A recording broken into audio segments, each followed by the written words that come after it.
Welcome to Market Brief After Hours. We have a truly fascinating setup to unpack today. Global markets just staged a massive rebound on Tuesday. Investors are reacting to reports of a potential diplomatic off-ramp in the Iran conflict, and Wall Street absolutely surged on the relief trade. But beneath the surface of this rally, the broader economic backdrop remains incredibly fragile. We are seeing elevated energy prices, a rush into safe haven assets like gold and silver, and some wild technical setups in the currency markets.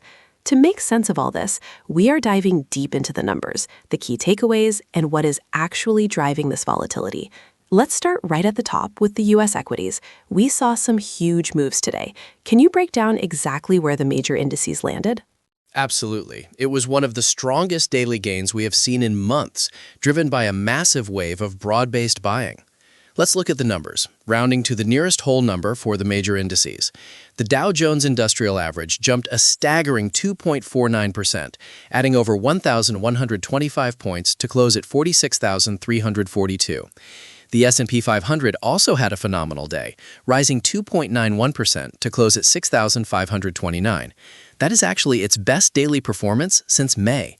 And leading the charge was the tech-heavy Nasdaq Composite, which surged 3.83% to finish at 21,591. Technology stocks really drove that move, with NVIDIA climbing 5.6% and Microsoft adding 3.1%. Those are incredibly strong daily numbers, but context is everything, right? If we zoom out and look at the monthly and quarterly performance, the picture changes quite a bit. It changes drastically. Despite Tuesday's massive relief rally, the reality of the past month is grim. The Dow still fell 5.4% in March, which snapped a 10-month winning streak, and it's down 3.6% for the quarter.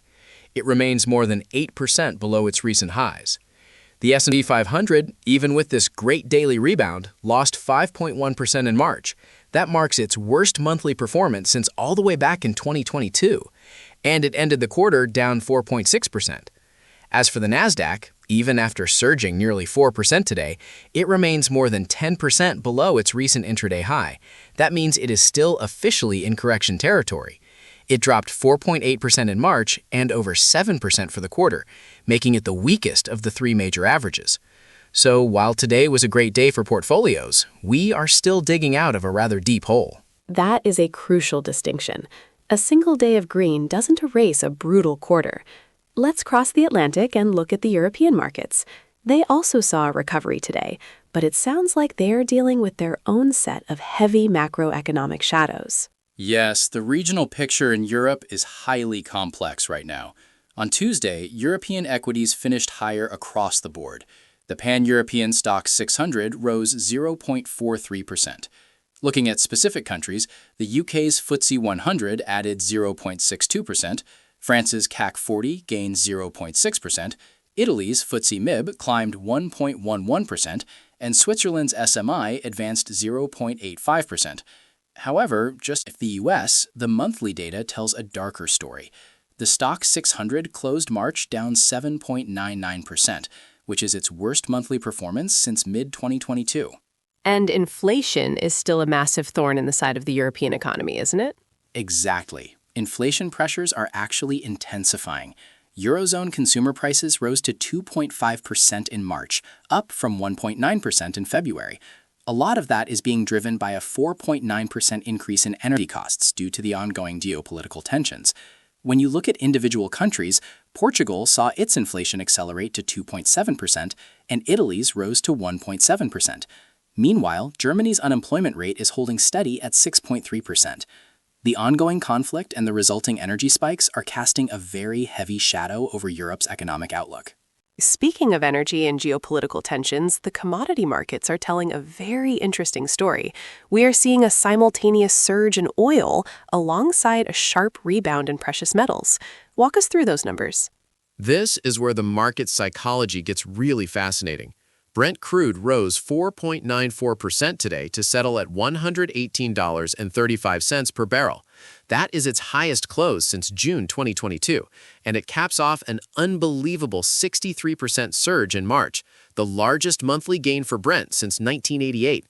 West Texas Intermediate actually fell slightly today by 1.46% to $101.38, but it still gained around 51% over the month. The oil markets are screaming that supply risks in the Persian Gulf are far from resolved. And yet, alongside that, gold and silver are rocketing higher. Right. Gold surged 3.76% today to close at $4,683, and silver jumped a massive 7.38% to $75.22. What this highlights is a deeply conflicted market. On one hand, investors are buying equities, positioning for a risk recovery based on hopes of de-escalation. On the other hand, they are aggressively buying safe haven assets like gold and silver as insurance. They are preparing for the worst while hoping for the best. It's the ultimate hedging strategy playing out in real time. We are going to take a brief pause right here, but when we come back, we will dive into the technical setups in the Forex market, look at the shifting U.S. labor data, and highlight the biggest individual market movers of the day. Stay with us. Welcome back. Before the break, we covered the massive equity rebound and the surge in commodities. Let's pivot to the foreign exchange markets. The currency pairs are showing some highly technical movements right now. Let's start with the euro against the US dollar. What are the moving averages telling us? The Euro-USD pair is facing a really tough technical landscape. It closed today at 1.1559, which is up 0.81%. It staged a very sharp intraday recovery from a low of 1.1447. However, that rebound stalled right ahead of some major resistance levels. The price is still trading below all its key simple moving averages. It is below the 50-day SMA at 1.1763, the 100-day SMA at 1.1687, and the 200-day SMA at 1.1676. Because it remains under those averages, the broader structure is still under heavy pressure. The sequence of lower highs is intact. For buyers to really take control, we would need to see a sustained move back above that 1.1687 level. If it fails and drops below 1.1447, it opens the door straight down to the 1.1400 region. How about the British pound? Is GBP USD facing a similar technical ceiling? Very similar. GBP USD closed at 1.3238, up 0.40% for the day. It attempted a modest recovery, but the gains were limited because, just like the euro, the pound is sitting below its major moving averages. It is trapped below the 50-day SMA at 1.3492 and the 100-day SMA at 1.3419. The 1.3300 area is acting as a very stubborn near-term resistance.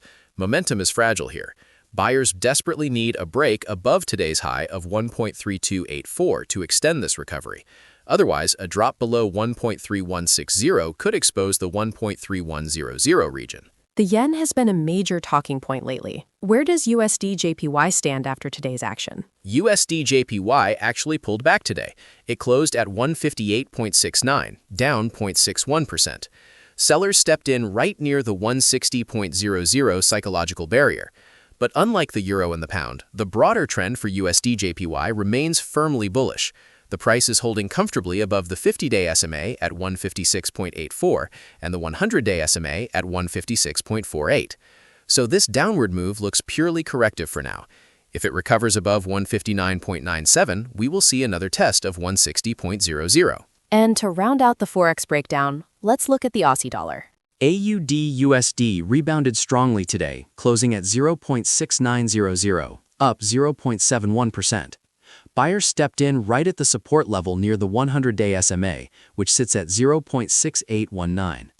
However, the upside is capped by the 50-day SMA at 0.7019, and the 0.7000 level itself is a massive psychological barrier. So we have short-term stabilization, but the broader pattern of lower highs hasn't been broken yet. That is a brilliant breakdown of the technicals. Let's shift gears to the broader U.S. economy. We received some new data on the labor market and consumer confidence. They seem to be pointing in opposite directions. They really are. The U.S. labor market is showing clear signs of softening. Job openings fell to 6.9 million in February, down from 7.2 million. Hiring also declined to 4.8 million, and the overall hires rate dropped to 3.1%, which is the lowest we have seen since April 2020. Even the quits rate eased to 1.9%, which tells us workers are losing confidence in their ability to easily find another job.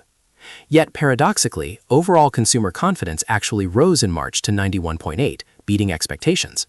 But when you dig into the survey, households are heavily flagging rising inflation expectations, specifically driven by those higher energy costs and tariffs we discussed earlier. It is a mixed bag for sure. To wrap things up today, let's look at the individual companies making headlines. There was some massive movement in the pharmaceutical and tech spaces today. Who were the big market movers? Mergers and acquisitions completely dominated the individual stock headlines today. Apellis Pharmaceuticals was the standout, jumping more than 135% after agreeing to be acquired by Biogen for $5.6 billion. Biogen shares actually slipped more than 2% on that announcement, which is fairly common for the acquiring company. We saw another massive buyout in the same sector. Centessa Pharmaceuticals soared over 44% after Eli Lilly agreed to buy them for up to $7.8 billion plus additional milestone payments. Those are incredible premiums. What about outside of the M&A space? Scholar Rock had a great day, advancing more than 14% after resubmitting its biologics license application for their drug apitegromab. In the tech sector, Nebius Group rallied more than 12% after announcing plans to build a massive 310-megawatt server facility in Finland. But it wasn't all green. Phreesia plummeted over 26% after cutting its 2027 revenue outlook well below what Wall Street was expecting. And finally, in the consumer goods space, McCormick shares dropped more than 6% after they announced a massive $15.7 billion cash and stock deal to acquire Unilever's food business. It truly was a day of extremes across the board, from a massive 1,100-point surge in the Dow to crude oil hitting multi-year highs to 135% stock jumps in the pharma sector. The underlying environment remains highly uncertain, and today's action proves that optimism and volatility are currently walking hand in hand. Thank you for that incredible breakdown. If you find this useful, please follow Market Brief after hours.